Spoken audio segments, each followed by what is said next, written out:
Bagong karo sapa ora wedi watone gegarane siji. Bener, wis kuwi tok.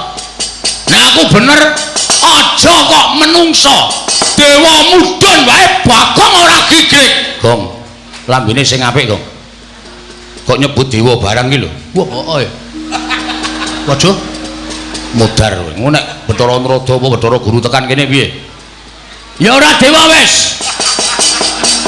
Kok molak-malik to kowe? Heeh. Aku ya ngedeg-deg ya. Wong ki menggo sumbare kok senengane medan-medeni terus. Dewa mudhun aku ora wedi dadi sampean rasa gleleng.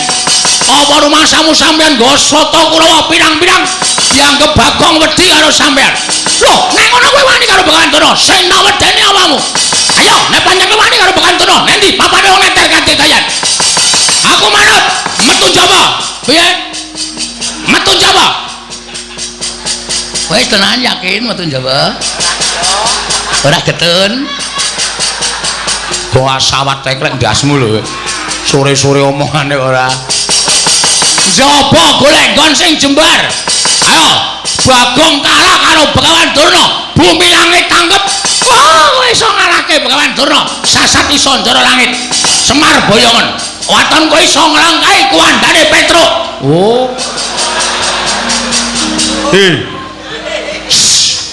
Ngapae? Aku ora melu. Meng disilih batange terus cengelmu kowe. Nyilih kok batang ora. Meng sedhela gah. Nek arep sumbar ku awake dhewe. Wonten iso nglangkai batange Bagong Boyo Semar Badraya. Oh, lakon mati sing apa?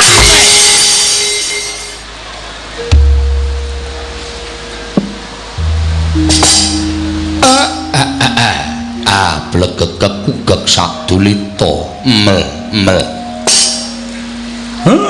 Bersasat kaya dene kejugrukan wukir sari kelepaning samudra madu. Namung sak sudung kula kemawon lha kok kerawuhan mriyagung. Mboten mangling menika lancur Pandhawa. Putring Jodipati Ndara Gatotkaca. Gus. Katuran karaharjan rawuhipun Ndara. Siwa Semar. Tansah pinangganing kawidadan niring sami kula prapaku ning Karang Kadempel. Aku ngaturake pudya pangastawaku katur ngersaning Siwa Nayantaka. Nggih kula tampi ndadosaken bombong raos sing manahipun ing ngabdipun Semar Ndara dipun sekecakaken anggenipun lenggah. Jer kawontenanipun padusunan benten kalian menawi lenggah wonten ing negari Ndara. Kaya ora dadi ngopo Siwa Nayantaka. Matur sembah nuwun. Gareng Petruk Bagong kowe ngaturna bekti kelawan bendaramu ingkang katemben rawuh tole.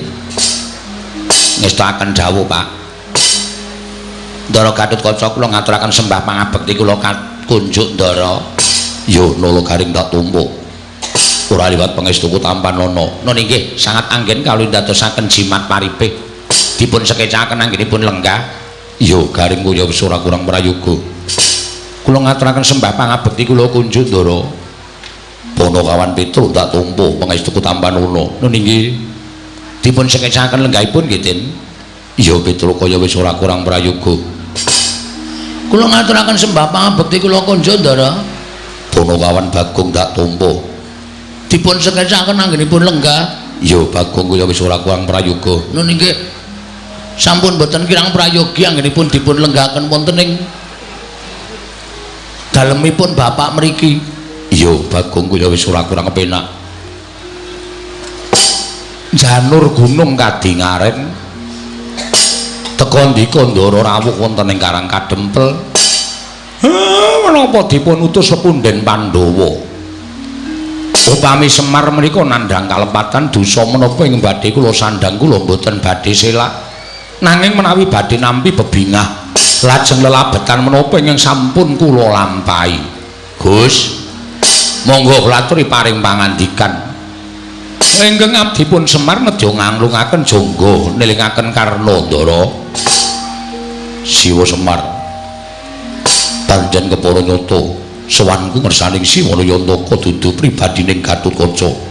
nanging dapur diutus dening para punden Pandhawa wigatosipun nanjihake lawan Siwana Yantaka usana sacandra Siwa Semar ora caket lawan negara Ngamarta lan ora katon sowan ning negara Ngamarta apa pancen Siwana Yantaka merengkang kelawan pranatan Praja Ngamarta apa pancen Siwa Semar darbe panjaluk apa pancen Siwana Yantaka duwe gegayuhan kabeh mau dingendikake dening Kanjeng Prabu Darmakusuma lan Gatotkaca didhawuhi supaya ngaturake lawan Siwa Semar upama salah sawiji mau pancen ana ing ginebeng ning penggaling Siwana Yantaka mula enggal tak aturi paring dawuh mengko aku bakal matur ngersaning Kanjeng Prabu Darmakusuma Siwana Semar Siwa Badranaya Handra ingkang muswitarum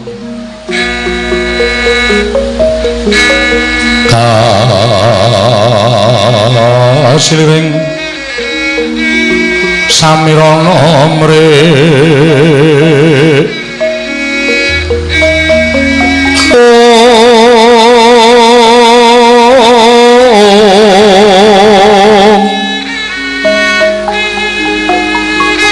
sekar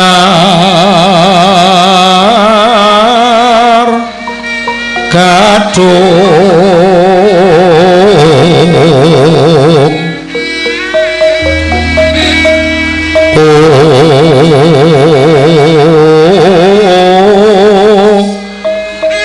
ngas kangganyo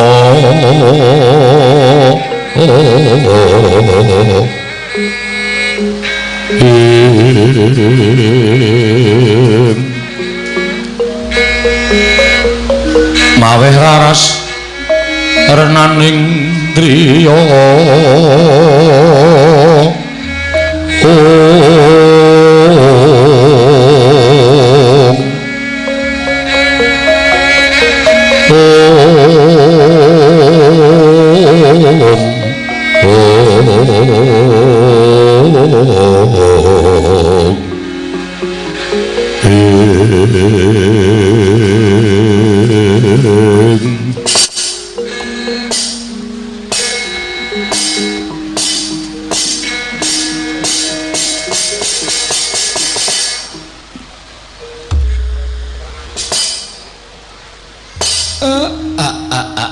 blegek-kekugek sadulita mel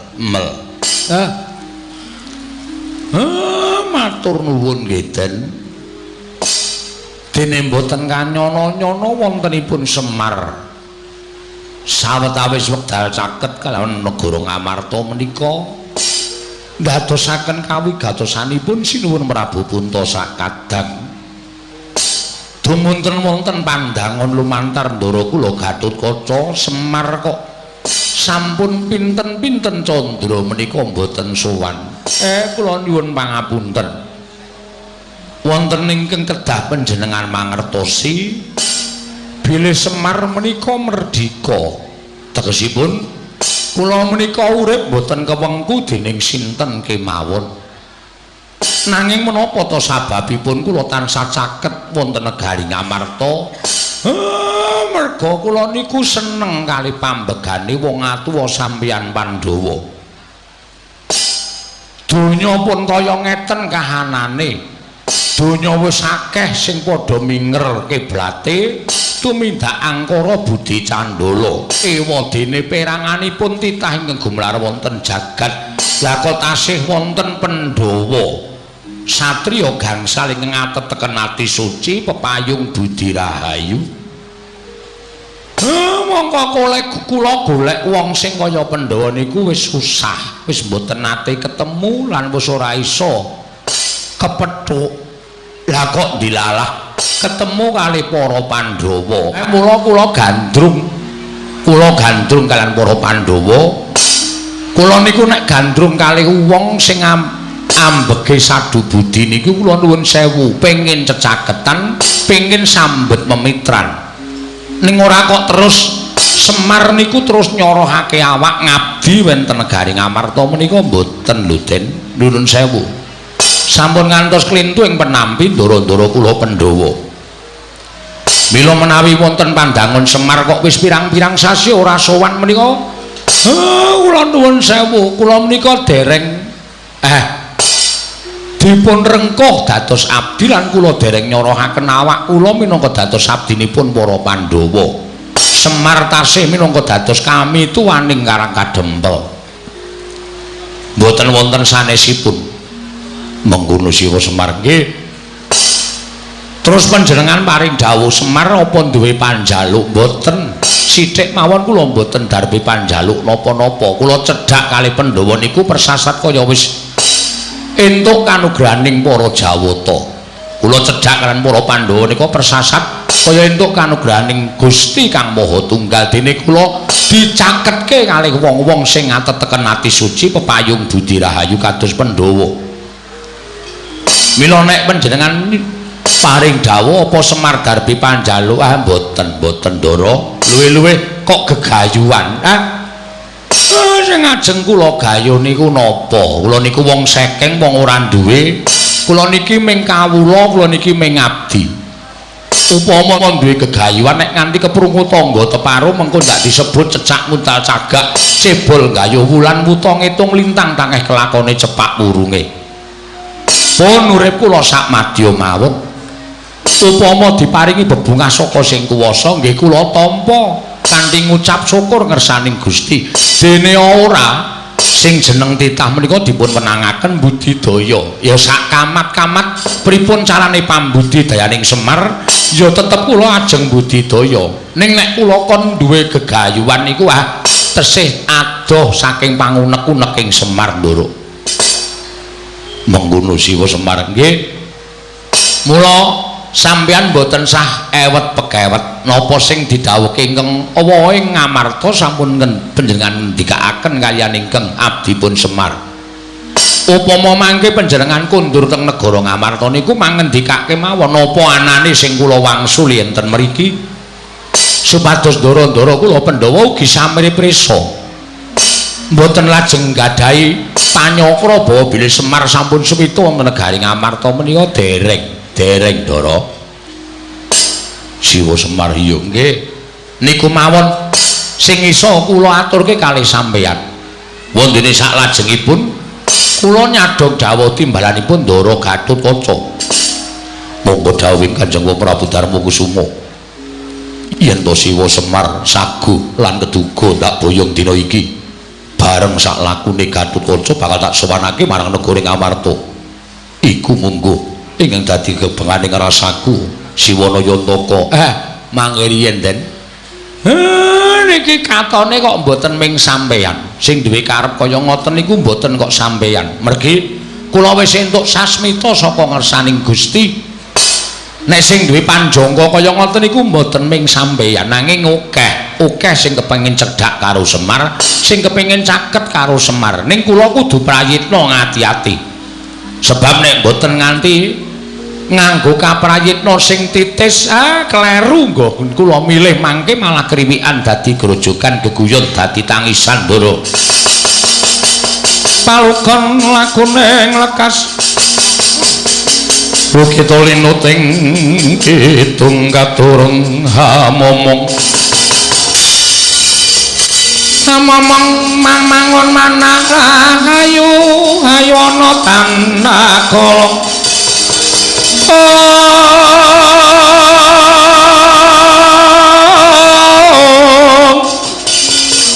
ayo ana tanah kolong akolong mamatu koro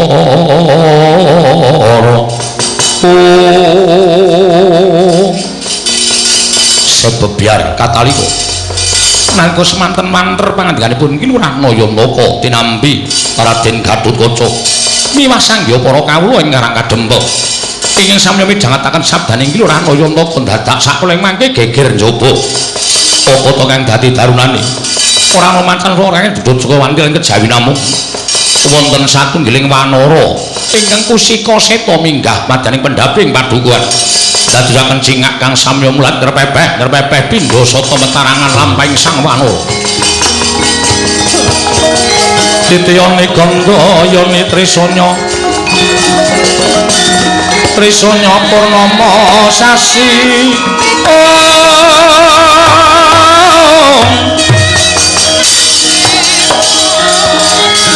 kilar-kilaran nang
Sinongwati jagat kinari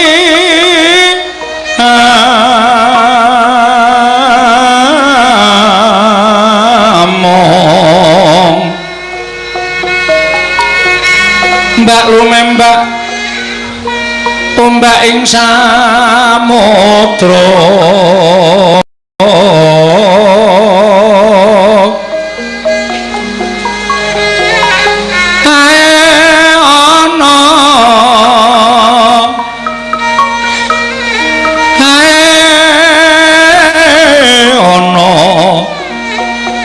bale lumut kambreng ganggeng hawito denceng-dencengan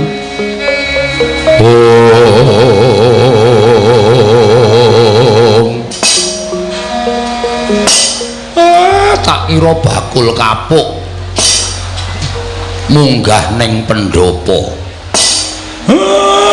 Iki kok ana kethek putih. Mongko capet-capet aku kelingan. Aku mbiyen tau tate duwe sumitra wujuding kethek putih. Ning apa bener kowe wong wis pirang-pirang abad kepungkur nggonku srawung karo munyuk sing wulune sarwa putih memplak. Apa bener kowe sumitraku mbiyen? Nyun pangapunten Kyai. Kenging menapa paduka supe dhateng kula? Aku ki takon Wangsulana dhisik. Apa kowe bener tau tate srawung karo aku? Mataun-taun srawungipun kalian Kyai Semar. Nek ngono apa kowe iki anoman? Mboten lepat kula ngabdipun anoman Kyai. Lah dalah lah kowe iki kok dinayi umur dawa. Inggih pangestunipun mekaten. Selama iki ket sore wis apik lho, Pak. Konjur wong tuwa iki kleru yen entuk wae. Sak suwene iki kowe urip nendi? Kula tasih wonten ing tlatah Gindi. Kula tasih nderekaken Sinuwun Prabu Rama Wijaya. Kowe Sinuwun Rama ya isih sugeng. Pangestunipun tasih Kyai. Anoman pirang puluh taun ora ketemu karo aku dangu sanget mboten pinanggih. Ki Lurah ugi nak manggya kawidadan. Slamet. Wis kaya ngene iki ora owah-owah kawit biyen tekan saiki ora ana bedane. Nala gareng Anoman ki lho. Wah. Anoman wis slamet, Man. Pangestunipun Ki Lurah Nala Garing wilujeng bekti kula kunjuk Ki Lurah. Waduh kaya awet urip kowe. Inggih. Untumu ya isih komplit. Nggih pangestunipun tasih. Awakmu ya isih sentosa kaya ngono. Inggih Ki Lurah. Karo sapa? Piyambakan kemawon. Ora nggawa kanca-kanca munyuk, paguyuban munyuk. Mboten Ki Lurah. Sampun sami pejah sedaya. Wah, wis do mati kabeh. Sampun. Kantun kula kalian Paman Sugriwa. Waduh. Pirang-pirang ewu munyuk sepunake iki do mati. Nggih, mestripun sampun sami pejah. Wah, ya wis ya. Nderek bila sungkawa wae ya, Man ya. Inggih. Matur sembah sewu nuwun tanpa pepindhan. Slamet, Man. Ki Lurah Petruk menika. Wilujeng Ki Lurah bekti kula kunjuk. Ya tak tampa pangestuku tampan ana. Muni sangat anggen kula ndadosaken jimat. Wah, maklong barang karo kowe isih urip. Tak kira wis mingkari jeneng. Pangestunipun kula tasih pinaringan yuswa panjang Ki Lurah Petruk. Syukur. Prayogakno ya, Man. Iya, sampun boten kirang prayogi. Slamet, Nyok. Nyok, wonten dawuh. Slamet wae. Pangestunipun wilujeng. Mbok sing sopan, Kong.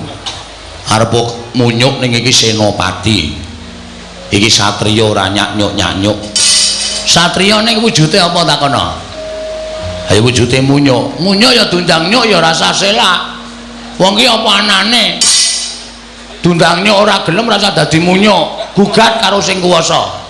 Mboten Ki Lurah kula terima. Nah, ngono dadi kowe iki nglakoni uripmu ki apa anane tak undang nyuk ya. Kowe manut tak undang nyet ya ora masalah. Inggih. Ha iya.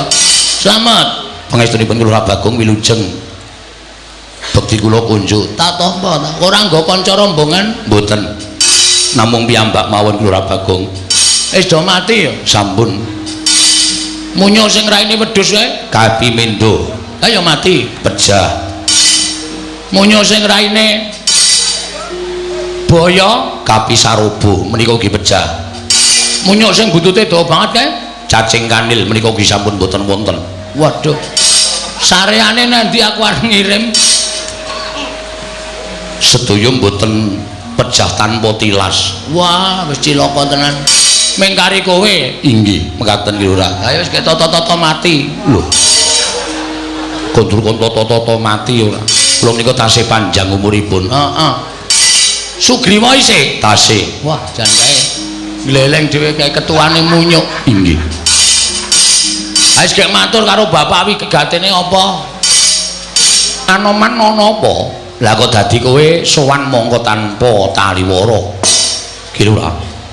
Wale-wale menapa?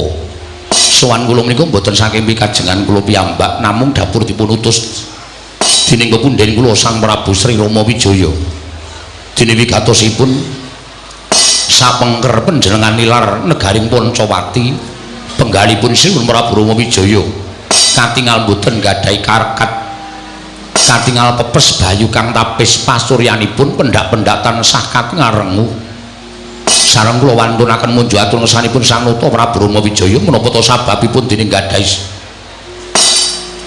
sloga ingkang kados mekaten tumuli Sang Marteng jagat paring dawuh bilih sapengker panjenengan persasat sampun mboten gadhahi kekiyatan negari Poncowati ketingal sampun kadikun catan yoni tumuli ingkang abdian nyagahaken diri pribadi kula angupaya wonten pundi lenggahipun ki Lurah Semar sampun dangu anggen kula kekalangan Malaya ngideri jagat upaya wonten pundi dunungipun Kyai Semar parandiri mboten dipun saged kula sumerapi lenggahipun Lurah Semar Badranaya nanging sareng kathah-kathah anggen kula nyuwun priksa dhateng sangya para kawula tumunten wonten kathahing para kawula ingkang sami nyebataken bilih Lurah Semar lenggah wonten ing Karang Kadempel Lurah Semar kula triwelas dhateng Ratu Gusti kula Sang Prabu Rama Wijaya mugi kepareng enggalih dinten sakmangke monggo kula dherekaken kundur wonten garing Poncowati angemongi kula warga ing Poncowati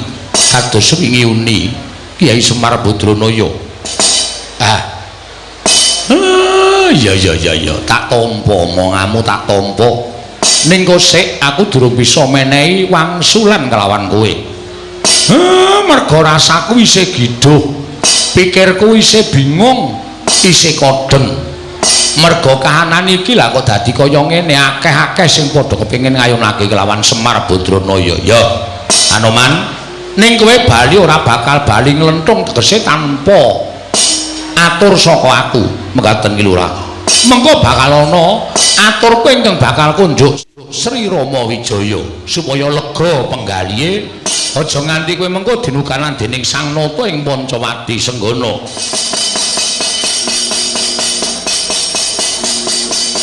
kocap kacarita nalika semanten dereng purna sami Balacana kasarupraptaning utusan saing negaring Astina nenggih Sang Tapa Begawan Dura ingkang wantun minggah wonten ing pendhapi Karang Kadempel kagiat kang samya mulat Anoman malumpat sampun prapteng binting Witeng naga sari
kok aku ora ngimpi apa-apa lah kok daya ting jedul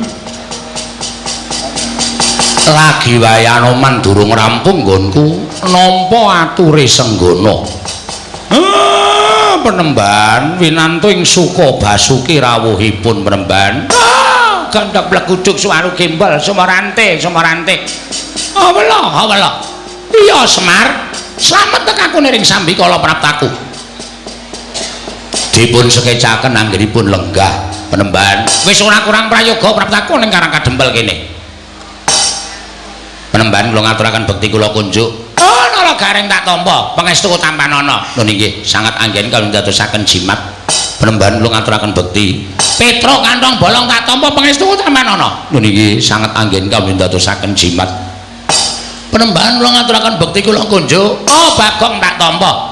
Pangestu ning Begawan Durna tampanana ya Bagong. Lho nggih, sangat anggen kula ndadosaken jimat paripe. Dipun sekecakaken penembahan.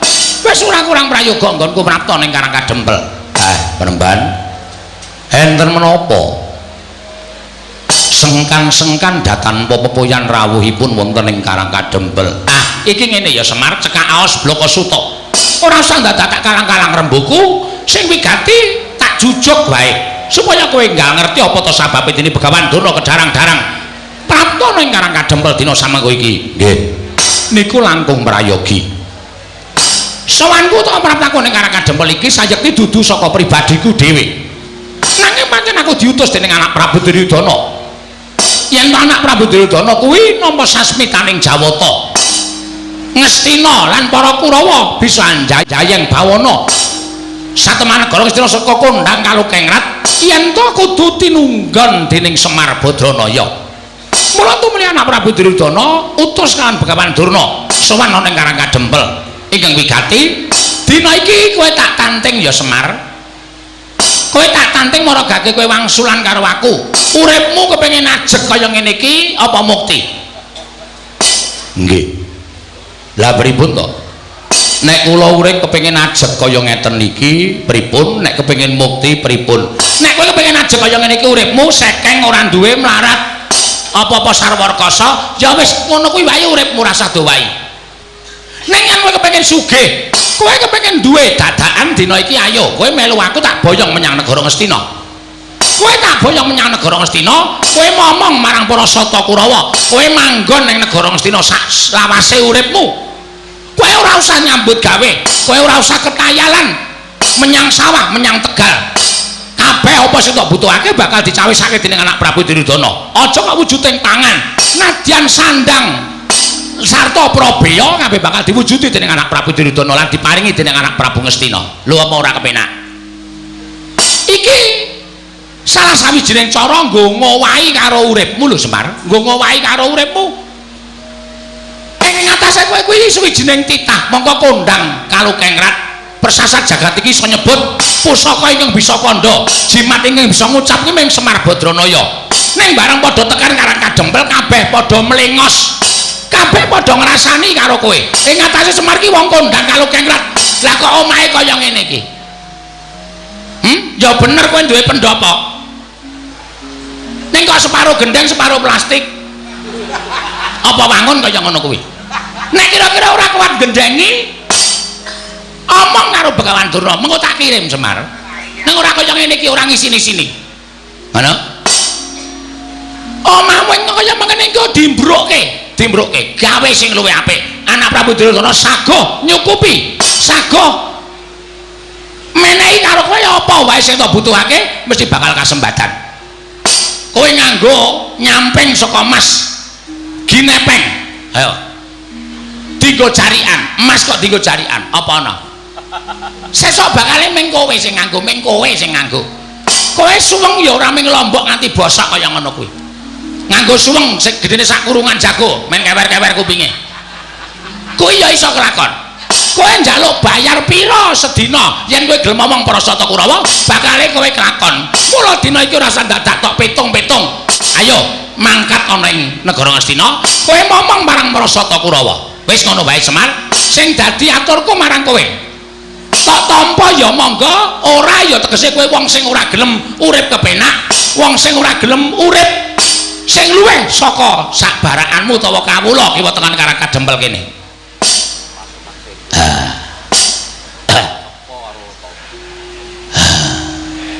Ayo Mir mangkat ya Mir ya. Bagong kok mangkat piye to, Ra? Ketoke kaya menghanyutkan. Wis piye menjanjikan tenan lho, Tru. Tanpa neng sawah, tanpa neng Tegal dibayar. Wis duwe derajat, duwe pangkat. Ya mangkat yo. Kosek. Aja kesusu. Iki perlu dipetung ora kok banjur terus grusah-grusu kuwi ora apik kedadeane. Harus tak pikir apa meneh. Wong kowe iki ya urip rekoso tenan ning kene. Melu Kurawa malah merdeka wis. Kowe nang omah meng kari ungkang-ungkang tengok lenggan jengkul apa terus? Ora ngerti kata-katane. Sila tumpang kendangan jengkul. Apa muni? Ya muni wae. Plak-plek. Aku nek plak-plek iki ora kendangan jengkul. Kendangan apa? Sila tumpang kendangan jengkul. Ngkari kepenak ora usah mikir wis yo menyang yo. Kusik togong ora kesusu. Bapak iki arep kaya ngene iki sarwa petungan. Nek aku gelem mongko aku momong marang wong kang ambek angkara Budi Candala. Kuwi mengko aku bakal kelepetan dosa. Mergo sak apik-apike wong kuwi nek campur wong dosa bakal kelepetan dosa. Sak ala alaning wong ki yen campur wong apik mesti ketularan becike. Kuwi tumrapaku ngono.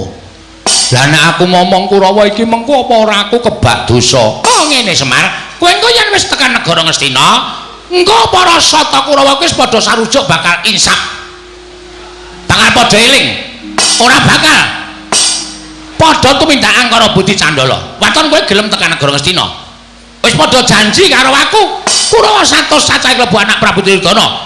Mengko yen pancen wis kelakon Semar gelem ngomong marang para sata Kurawa, bakal padha eling Purwadasina, ora nerusake ngene tumindakang karo Budi Candala. Ngono kuwi ature marang Begawan Durna. Mbah iya, tenan apa ora? Kuwi mengko iso dibuktekke yen wis tekan negara Ngastina. Mula kang saka kuwi Semar, ora usah dadak tida-tida rasamu. Ayo saiki ngene. Mengkari kowe gelem apa ora? Ning jaba wis tak cawisake titian. Ya kuwi kereta kencana. Nggo mboyong kowe coba pikiran. Ing atase kowe iki mung dajating batur ning Panakawan kok dipethuk nganggo kereta kencana iki nek ora kanugrahan ra ora to Semar. Ayo. Munggah nang kereta kencana ditarik kuda 8 diret para wadyabala. Ning kono kowe engko bakal disebut-sebut sewijining wong kang bakal dadi pengayomaning para sata Kurawa. Kowe manut karo aku ya Semar. Iki aku teko ki minangka dadi utusaning dewa ing bakal ngowahi uripmu, ngowahi kahananmu sing saka kahanan sing kaya ngene iki dadi kahanan sing becik, dadi kahanan sing apik. Mulai ya budal dina iki ora usah dadak tida-tida.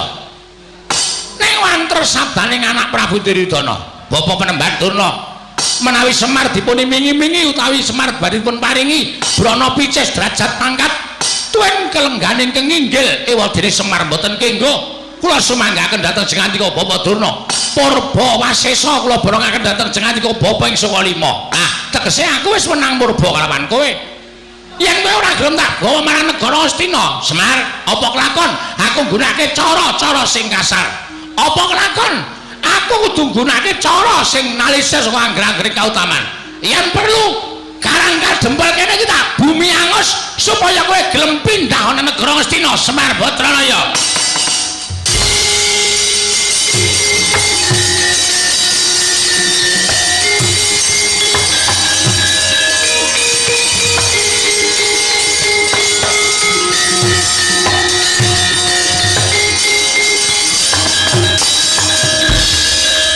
Gunjang Kanjeng langit kelap-kelap katon lir insanging aris risang mawe kandrung sabaran katulu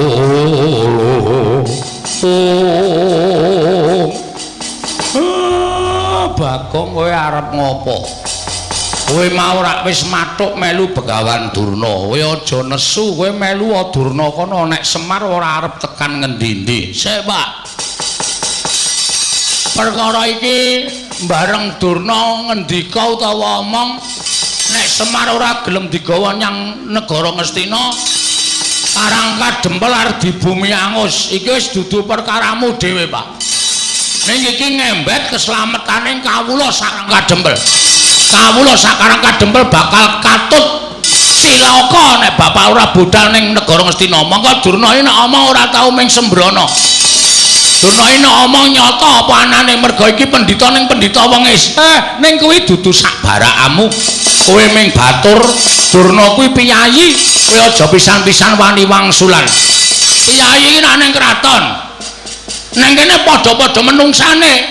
Bagong aja ngayal, kowe sing meneng. silent.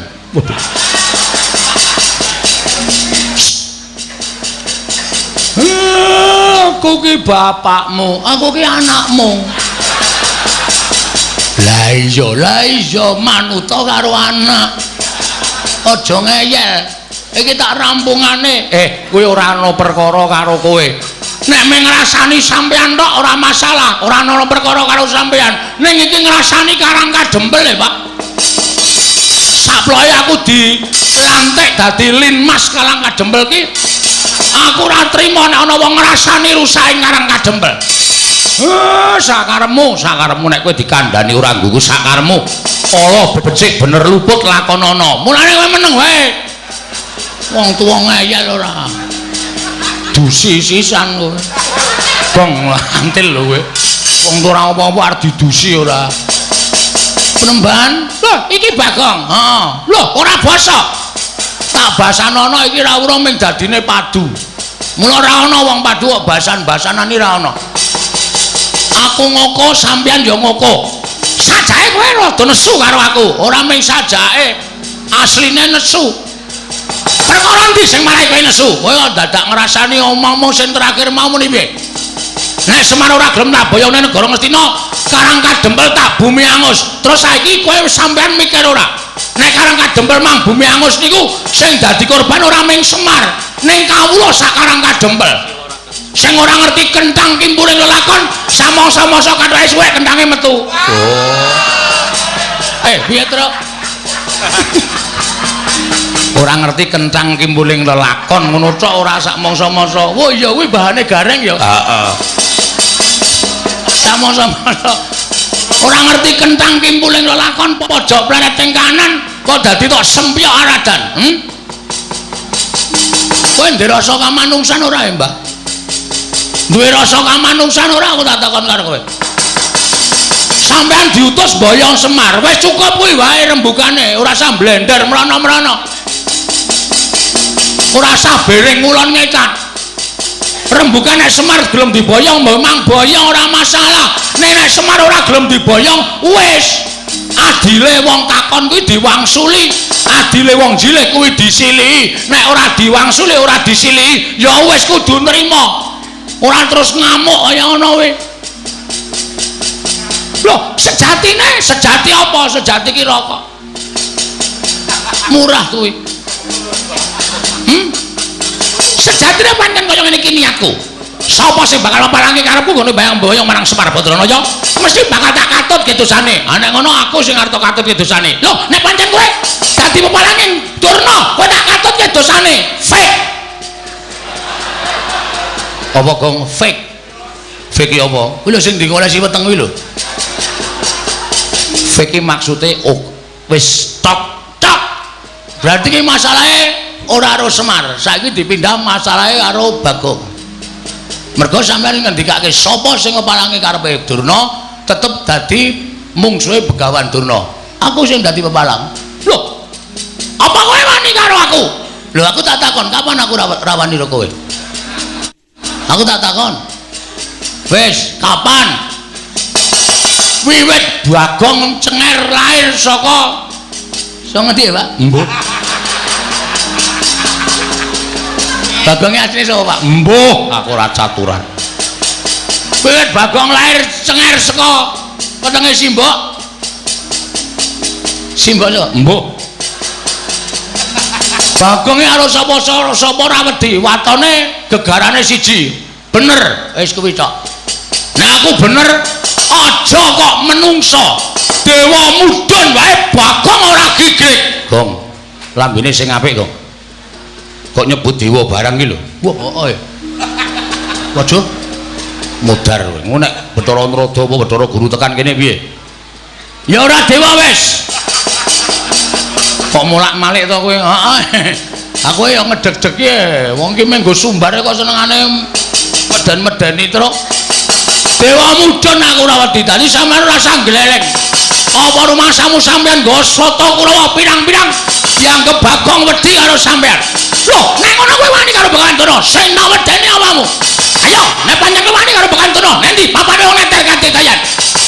Aku manut metu Jawa. Piye? Metu Jawa.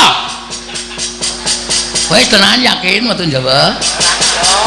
Ora getun. Kok sawat teklek ndasmu lho. Sore-sore omongane ora. Njaba golek nggon sing jembar. Ayo, Bagong kalah karo Begawan Durna. Bumi langit tanggep. Kowe iso ngalahke Begawan Durna. Sasat iso njara langit. Semar boyongan. Waton kowe iso nglangkai kuwandane Petruk. Oh.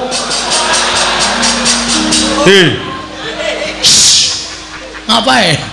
Aku ora melu. Meng disilih batange kok terus cengelmu kuwi. Nyilih kok batang ora. Meng sedhela gah. Nek arep sumbar ku awake dhewe. Wonten iso nglangkai batange Bagong Boyo Semar Badraya. Oh, lakon mati sing apa kowe?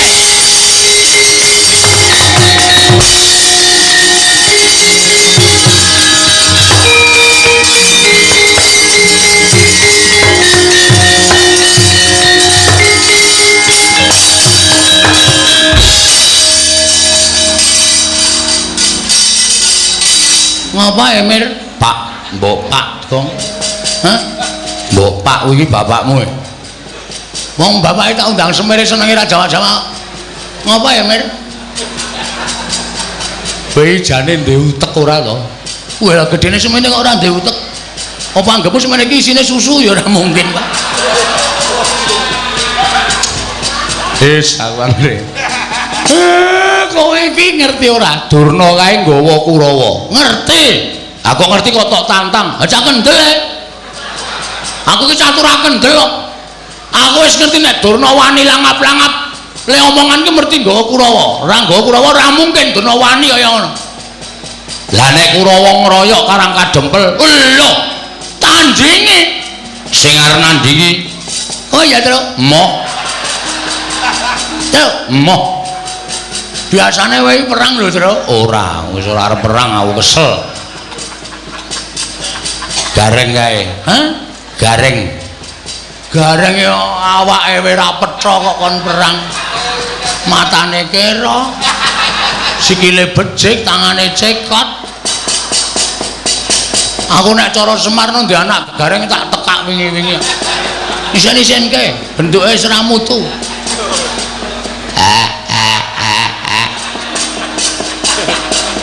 Rasa nangis. Aku arep bali wae, Pak. Aja olehmu nyambut gawe rung rampung kok arep bali. Sopo sing arep nandingi? Waduh. Sopo ya, Pak? Lah, rak tenan to. Genti takon to. Jamak lumahe wong dalan takon genti takon, Pak. Man, wonten dawuh. Sini, Man. Inggih. Wonten dawuh iki lho, Ra. Kowe karo aku kan kanca. Inggih.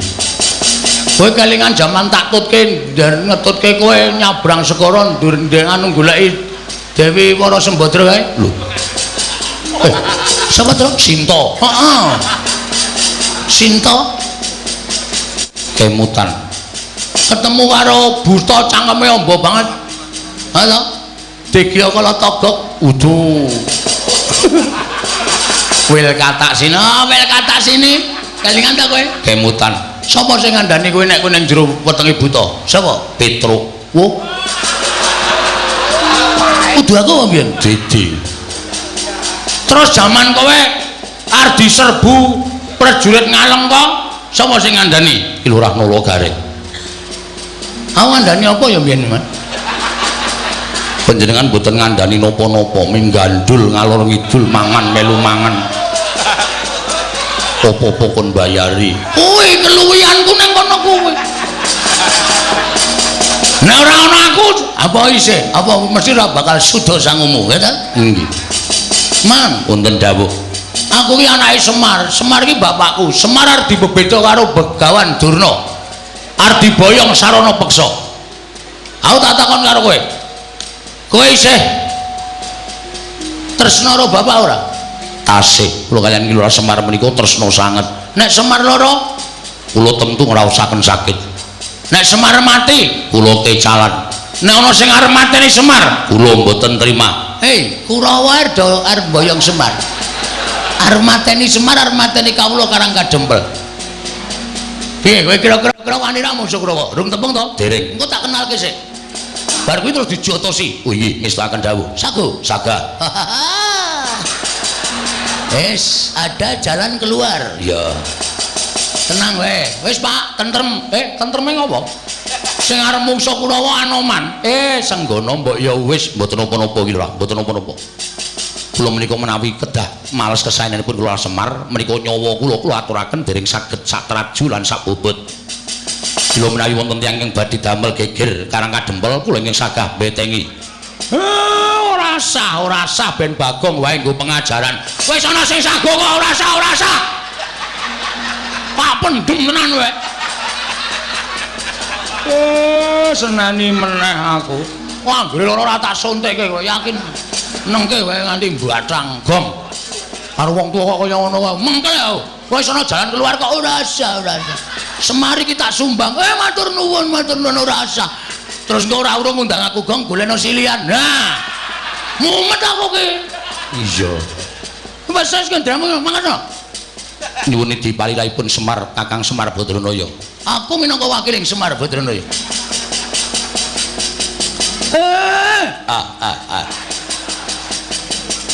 Anoman tak lilani Kurawa Patenana. Menika kados pundi iki Lurah? Muni awe meneh. Wis to meneng ta? Nek kowe engko omong bae dadi wong apik ora gelem nampa kabecikane wong liya. Iki aku sing ngrekoso gelut.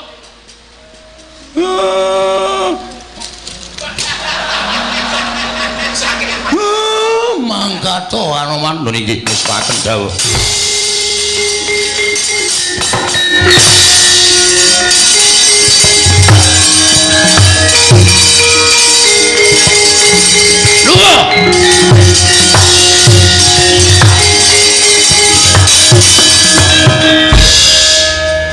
Mbok mbiyen lahir dipateni wae, Pak. Bangane gedhe kaya ngono. Bagong. Bapak niku dadi Bagong, dhek dadi Semar. Kene, Pak, kene tengok ini, Pak. Ora. Ngono e mbrebes mili. Kene lenggah kene. Bapak ki wong top wis, ya. Waduh kedangan wan. Lenggah kene. Nyun ngapura Bapak. Aku kok bendina mintok waneni lho Bagong. Sok kapan kowe arep manut? Sok bar bodho. Bar bodho jelas manut wong kowe entuk pecis, entuk sarung saka bapak utawa mbok pira-pira ngekeki bapak. Sirah iki ra ana sing sedeng ukurane, Truk. Jare ana nek si Semar iki sirahe kok 84 piye? Cilik banget to? Ora ana sing sedeng aku iki sira arep nukokke. Wis aja dorame. Truk, pripun, Pak? Kawula Karang Kadempel konsumise rada adoh, mergo iki bakal dadi perang gedhe. Antarane Anoman karo para Sata Kurawa. Nggih, ngestoke dawuh. Bagong kowe ya ngewangi aja ming meneng wae. Siap. Ngestoke dawuh, Pak. Nala Garing kowe ya ngewangi aja ming meneng wae. Nggih, Pak, ngestoke dawuh. Wis ngono wae, mengko nek kira-kira perang saya mbondo kalani Petruk kowe matura karo aku. Lho niki ngestokaken dawuh. Pun paripurna, Pak. Monggo. Bapak mlebet wonten griya kula tak medal njawi. Iya. Sing ati-ati ya Bagong. Sampun mboten kirang prayogi. Nggih ngestakaken dawuh, Pak. Wis purna gatining pepanggihan madaning padukan Karang Kadempel. Nalika semanten katingal sigra manjing telenging Baliwisma Kelurahan Mayantaka. Eling-eling sipating pamong parandene lamun katinon kanthi permana jati. Kaya tumurun ing Sang Hyang Bathara Ismaya ingkang katingal gumebyar busanane